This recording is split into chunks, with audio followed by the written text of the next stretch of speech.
Hey everybody, Stef here. I'm just popping in before the episode to remind you to stick around all the way to the end because, lucky you, I have got 2 trailers to share with you this time.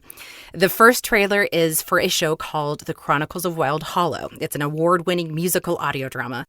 Those of you who know me personally know that I have a deep love for music since my background is in musical theater and opera, and this show is so great. If you love original musicals, epic set-piece dramas, oddball comedies, and a cinematic orchestral score, The Chronicles of Wild Hollow is the show for you.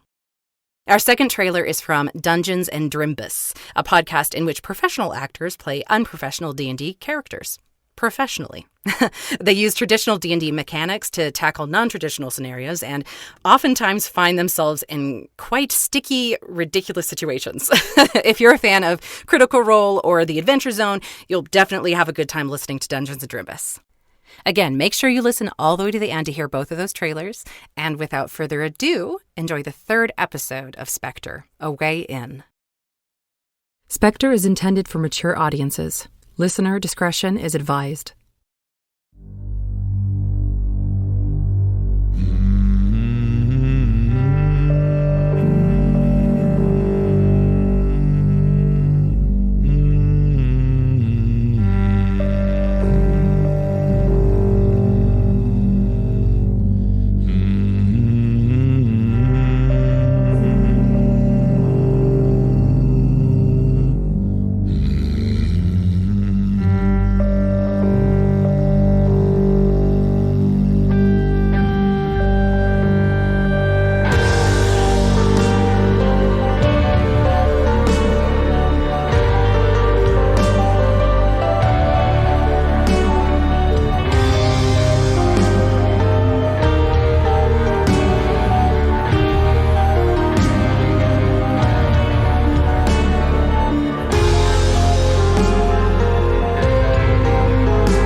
Hour 5. Warren Lee. The prisoner is still unresponsive and has refused all food and water.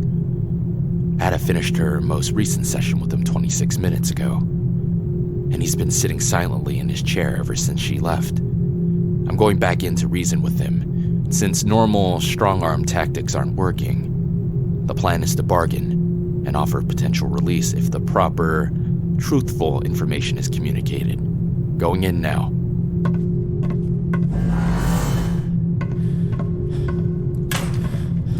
What's your name?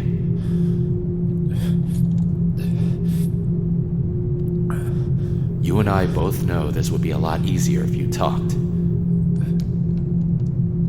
I have nothing to share. I'm not above bringing Atta back in here. Yeah? Maybe not. But your threats mean nothing to me. Look, I get it. You got nothing to lose. Following orders, right? And I'm sure you would have never accepted this mission without making absolutely sure that your family, or whoever you need to provide for, is taken care of should you die. Just tell us who sent you, and any information you have on your target, and you can leave. We'll go to the nearest spaceport, drop you off, and I give you my word, you'll never see or hear from us again. Come on, man. We've been doing this for hours. I want it to end as much as you do. Well, if Charles. What? Charles. That's my name. Charlie, actually. Thank you, Charlie. Can you tell me who hired you? No, I can't. Everything, all the mission and payment details, the tracking specifics, target information, all of it was sent to us encrypted. It was almost funny how thorough they were at covering their tracks. Are you able to share any of the files with us? There's a potential that we could trace them. Not possible. Trust me. We tried. Do you have any pain meds? My head is killing me. I'll get you something once we're done here. Was she your main target? Yes. Why? They didn't provide that information, and we didn't ask. We were given a directive to retrieve her unharmed, and we did our best to complete it. If we had known that well, let's just say that we might not have taken the mission had we been privy to some very pertinent details. You weren't warned that she was capable of protecting herself? We were told she was capable. But what she did? That was well beyond capable. How so? Check your cameras. You saw what she did to my men. Oh, seriously, I need something for my head. Charlie, I promise I'll get something for you soon. The camera only caught a portion of it. I'd rather hear it from you firsthand. She ripped them apart without even touching them. Into pieces. Minced them. I've never seen anything like it. How did you survive? I'm only alive right now because she wanted me to live. Did she tell you that? No, she had the opportunity to kill me. She made the choice not to. If she didn't tell you that, how do you know? I was the last one left. I just lost my blaster in the fight, and she just stood there, staring at me, covered in my team's blood. I saw a pistol in the holster of one of my fallen men, and when I made a move for it, she lifted me into the air. Didn't even touch me, hand to the gods. Shook her head no, and then laid me back down. Gently. Like she thought I was fragile or something. If she didn't touch you, how did you know it was her that lifted you? Look, I know it sounds crazy. She was just focused, I guess. When she lifted me, her eyes bored holes into me, and I felt connected to her somehow. God, I sound insane. Take a moment to wrap your head around it. I can't. My head is pounding thanks to her and your merc, so I'm not wrapping it around anything until I get some meds. I'll see what I can do.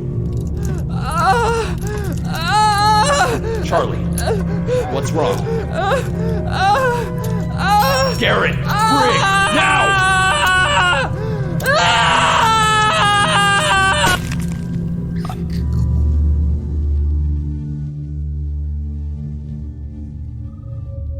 I've got nothing. Nothing? No explanation for how a man's head could split open without warning? Well, Atta did work him over. Hey now, this wasn't my first rodeo, okay? He was fine when I left. Bruised, maybe, but not broken. Except for his nose. I can vouch for that. He was roughed up, but nothing life-threatening that I could see. And he just started complaining of a headache? Yeah, just a minute or two after he finally started talking. I definitely stayed away from his head. I know better than that. That's just it. The damage on his skull isn't consistent with external force. It's almost like pressure from the inside built up into the bone and tissue just popped. You know, like a bubble. Gods. What a way to go. Glad it wasn't me. We airlocked the body, yes? Just in case it's a virus. Yeah, along with the rest of the bodies. Garyn, I want you to run any tests you can think of everyone on board. Make sure there's not something bacterial or viral at work. Start with Rho, Atta, and Warren. They all had direct contact. Aye. So, what now? Girly obviously knows more than she's letting on. Hell, after looking at that footage, I'm not even sure I could win in a fight against her. What with all of her mind control, mumbo-jumbo. Telekinesis. What? It's not mind control. What she can do. I think it's telekinesis. Whatever it is, it's freaky. It's not. Yeah, hold up a tick. How do we know Rho didn't do it? Do what? Turn that soldier's brain into a grenade. I don't think she would. You've got a point, Garyn. She's shown that she can do things that others can't. How do we know that she didn't, think his head into exploding, or whatever she does? Why wouldn't she have just killed him before? She had the opportunity. Not only that, but she's on a completely different level of this ship. I really don't think... We must investigate all possibilities, even if our guts are telling us otherwise. You seem awfully trusting of a complete stranger, Warren. What? If I'm right about the telekinesis, we still don't know anything about her abilities. I want to make sure we give her a fair shot. And we will. But not without respecting due process. Lillian won't take kindly to it if we don't at least ask the necessary questions. Yeah, who's gonna ask? Warren, why don't you have a chat with her? I trust you'll be unbiased in your assessment of her response. You really think that's not wise? sure that- Nonsense. Let me know what she says. Aye. Off to it, then.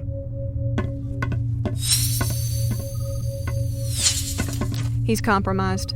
What do you mean? He's showing unjustified bias for our little stowaway. Only thing I can figure is because she's pretty, though I figured Warren to be more evolved than that. Come on, Atta. You know Warren has a better head on his shoulders than that. Agreed. He is the epitome of cool-headedness and rationale. Maybe. But you have to agree that his sudden support for her is strange at best. None of us, including Warren, know her from Adam. Perhaps, but let's give him the benefit of the doubt for now. His judge of character is usually spot on. You're welcome to keep an eye on him if you feel it necessary. You bet your sweet bippy I feel it necessary. Atta, come down to the med bay. I gotta run a few tests, make sure your head isn't going to explode. Oh, goody. How soon will we have any definitive results? Couple hours. You'll know as soon as I do.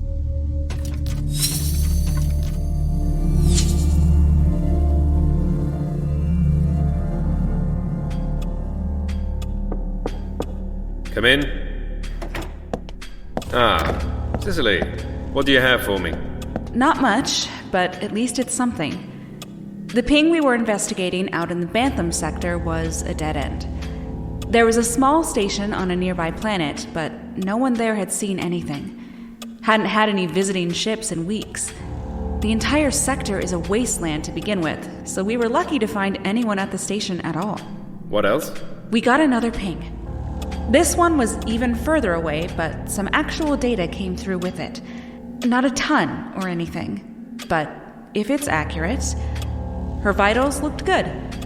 She appeared to be in a moderately stressful situation, but nothing too worrisome. I've dispatched a new crew because your group of mercs went AWOL on us. Probably found a higher bidder for their time after they reported back in from the first ping. ETA? 50 to 55 hours, give or take. Besides vitals data, was there anything else that transferred over? Not really.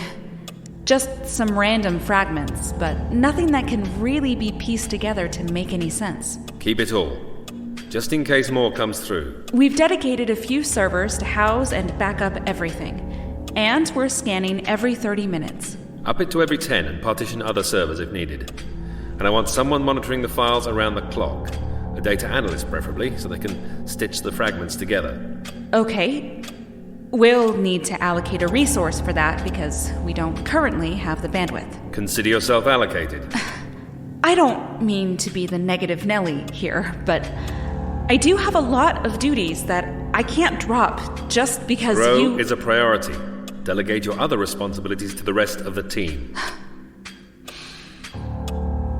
Okay. Report back in 24 hours. That's not enough time. Regardless, report back. 24 hours. Understood? Understood.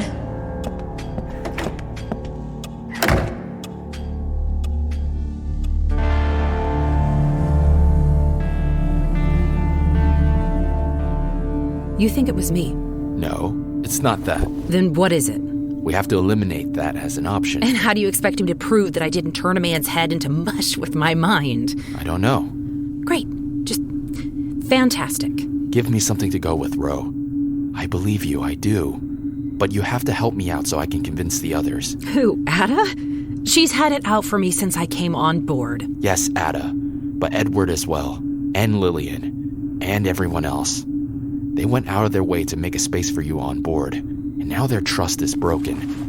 Are you serious? I didn't ask for any of this. I didn't do anything. I was locked in my room when it happened. I don't even know Okay, let's where... take a second to calm down. Oh, buddy, you should know better than to interrupt me and then tell me to calm down. I'm sorry. I shouldn't have said that. Damn right you shouldn't have. So how do we move forward? I don't know, space me, I guess. Other than that, I didn't do it. I know. How do we prove that? Where was he? The brig. How far away from my room is that? 2 floors. Roughly 150 yards. No, I don't have that kind of reach. How far can you normally control things? 50, 60 yards, max. I don't think I've ever pushed the limits past that. Well, not that I can remember, anyway. So, how do you know you can't move something outside of this 60-yard radius? I don't know. It works kind of like a muscle. When I try to move something that's close to what I think is my max range, it hurts. No, maybe hurts isn't the best word to use. It gets more and more difficult as I push further out. I can't even imagine what it would feel like at 100 yards. But how do I prove that? I could very easily make something like that up. True. It's a place to start. Have you considered meditation? Meditation? For what? For control. Strengthen your range, get more precision. You said it works like a muscle, right? If that's the case, then meditation might be something worth looking into. I wouldn't even know where to start. I actually know a little bit about it. Wouldn't mind giving you some guidance. What, like teach me or something? Sure. I could just help you focus, be your accountability buddy. I don't really see that doing anything, but thanks for the offer, and thanks for the laugh. I needed that. Well, if you change your mind, I'm here. Though it might help convince the others that you're not a safety concern if they knew you were actively working on gaining control. I didn't do it, Warren. I am not a heartless killer. I know. I did what I had to do because they were trying to kill me. He had stopped. He knew he couldn't kill me. He even tried to go for a blaster, but I stopped him from using it. I don't kill unless I have to. You talk like this has happened before. I've started to remember things. You have?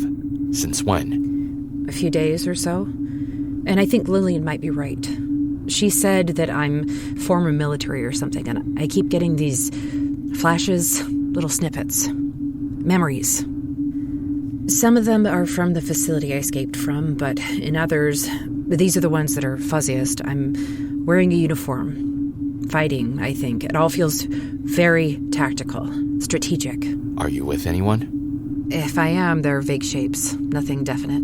Why do you think your memories are returning? I have no idea. I had assumed they were never coming back. Do you think it would be helpful to have Garyn run some tests? Who knows? Probably. Why not? Garyn, are you available? In the meantime, I'll tell Edward what you told me. It should release some of the pressure, at least for the moment. Yeah, what's up? Do you have time to run a few tests on Rho? Some of her memories are returning. I'll make time for that. Can you bring her to the medbay? On our way. Need anything from here? You say that like I have anything in here that's mine. A simple no would have sufficed. Okay, then. No.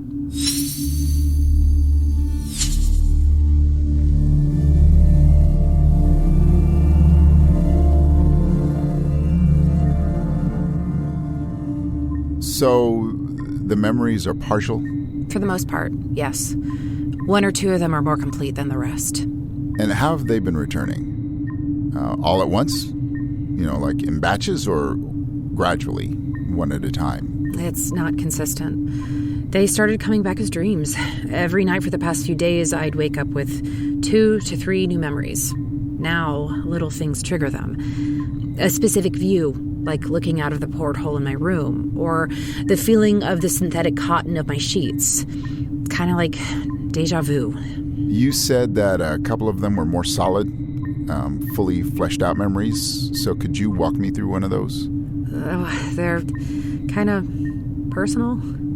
Look, your secrets are safe with me, Rho. I need to see what kind of things you're remembering. What will that tell you?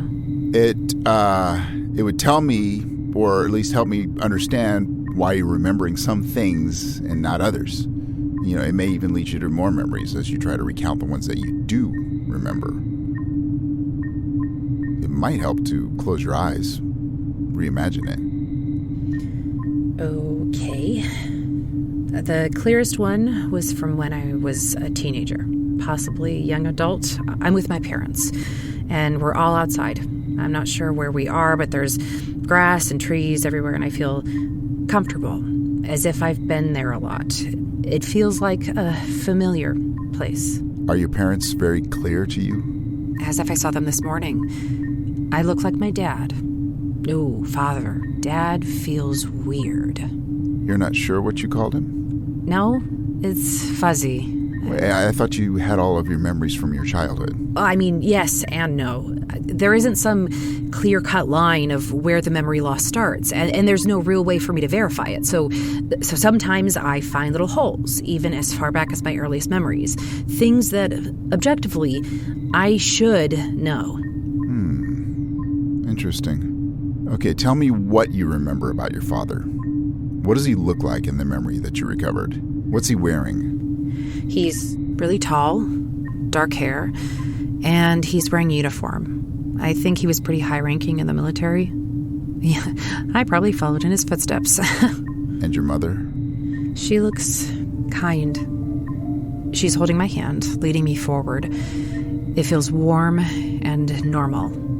I look like my father, but there are pieces of my mom in me too.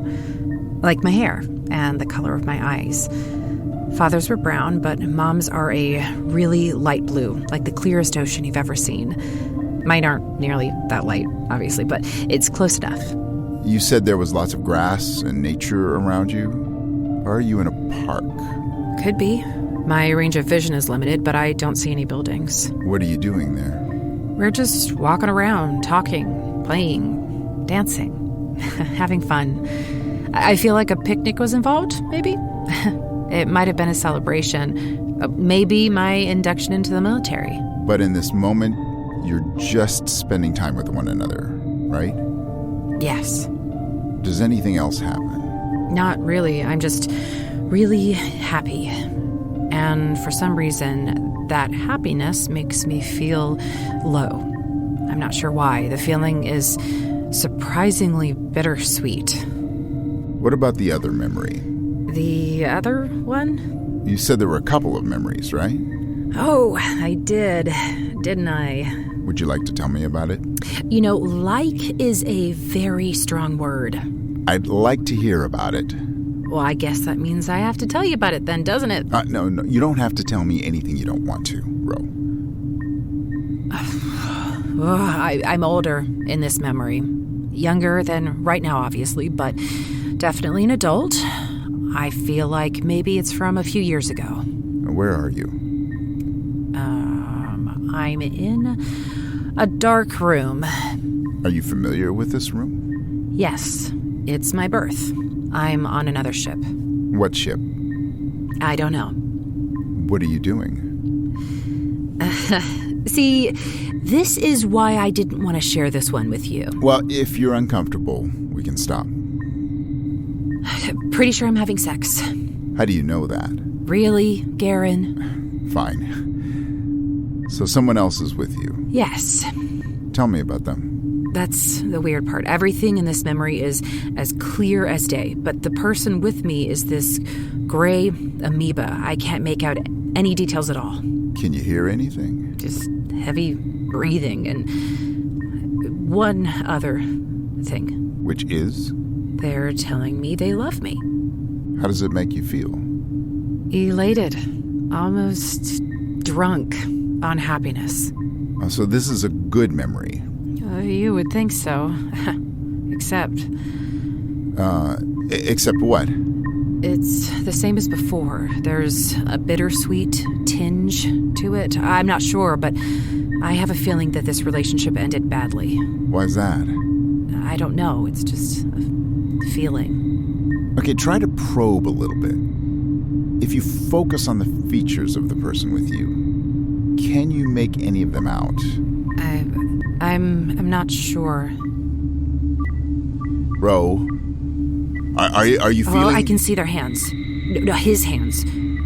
Their energy feels masculine, whatever that means. One of his hands is cradling my cheek, and he's whispering, I love you, over and over again. Rho, Ro, I No, think it's best. I can almost make his face. Just give me a second. Ro, Just one more please. second. Ro, you gotta Wait, I you're can't. damaging the- I can't stop. Garyn! Ro, you've gotta step out of it. Ro.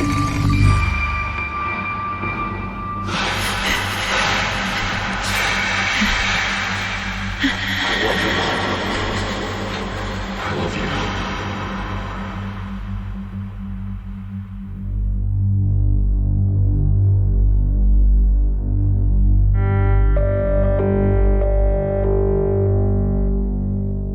You have just been listening to SPECTRE, an indie sci-fi audio drama podcast. I'm Stef Howerton, the creator and showrunner, and I am so glad that you chose to spend some time with us today. If you have a moment, I'd appreciate it if you could rate and review SPECTRE on your podcast platform of choice. It's a really great and easy way to help new listeners find the show, and the more people who listen, the more we can do in future episodes. This episode featured the voice talents of myself, Stef Howerton as Rho, Ellen Chan as Warren Lee, David Ault as Edward Whitlaw, David S. Deere as Garyn Beikirch, Newton Schottelkotte as Atalanta Harris, Karim Kronfli as Dr. Karl Amos, Lindsay Zana as Dr. Cicely Bennett, and Jason Bell as Charlie. Sound design by Brad Colebrook, and music by Tim Roscoe. For a full written list of credits and a full script of this episode, please visit SPECTREPod.com. That's SPECTRE pod.com. You can also chat with us on Twitter or Instagram via the handle @SpectrePod. Thank you so much again for spending part of your day with us. There are a plethora of great podcasts to listen to out there, and I am so honored that you opted to listen to SPECTRE. Have an absolutely wonderful day.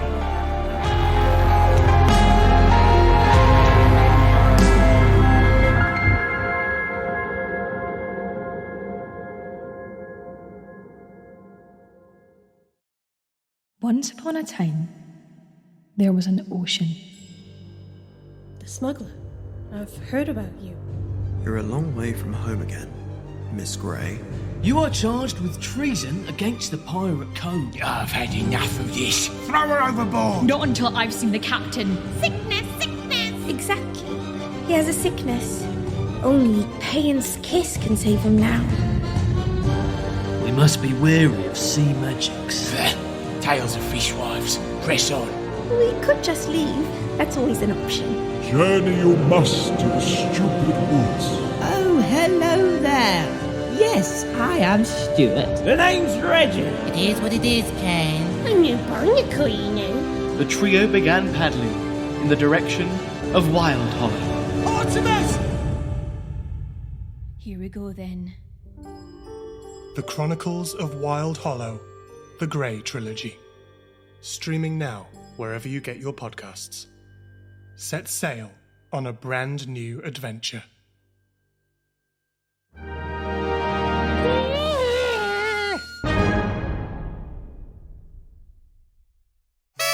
Happy Trimbiversary! Dungeons & Drimbus is celebrating 2 years of improv comedy D&D goodness. Whether you're a lifelong player or have never touched a set of dice in your life, we've got 3 seasons with 3 separate hilarious and chaotic storylines that you're bound to love. Deliverance tells the tale of a group of inexperienced adventurers taken to the seas to deliver a cure for the deadly mire plague. Hunt for the Florida Man is as chaotic as it sounds, with the Daytona Patrol Force hunting down the mythic titular Florida Man. And Your Honor follows a group of fantasy attorneys attempting to legally defend the creatures you would normally slay in a D&D campaign. Wherever you start, we're sure you're going to love what we've got for you as our cast of professional actors, brute force puzzles, and kind of horrifying and hilarious homebrew creations, and use bodily fluids in innovative ways. All in beautifully edited and sound designed episodes published every Friday. Like, we never miss one. So go check out Dungeons & Drimbus today. Professional actors playing unprofessional D&D characters professionally.